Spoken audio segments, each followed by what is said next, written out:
கடந்த ஆண்டு நவம்பர் 28 பல்லடம் அருகே உள்ள சேமலை கவுண்டம்பாளையத்தில் 3 பேர் கொலை செய்யப்பட்டு 6 சவரன் நகைகள் திருடப்பட்ட சம்பவம் பெரும் பரபரப்பை ஏற்படுத்தியது.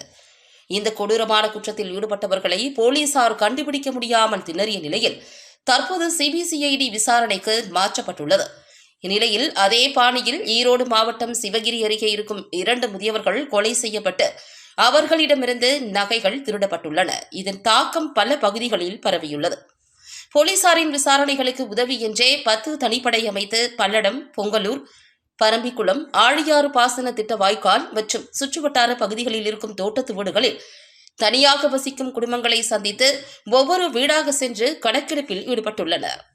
இந்த பணியில் கோவை மாவட்டம் மற்றும் அண்டை மாவட்டங்களில் இருந்து ஆயுதப்படை காவலர்களையும் பணியில் ஈடுபடுத்தி சிசிடிவி கேமரா பொருத்தும் பணியையும் சந்தேகப்படும் நபர்களின் மீது கண்காணிப்பு மேற்கொள்வதற்கான அறிவுறுத்தல்களும் போலீசாருக்கு இரவு நேர ரோந்து பணிகளை தீவிரப்படுத்துமாறு உத்தரவு பிறப்பிக்கப்பட்டுள்ளது.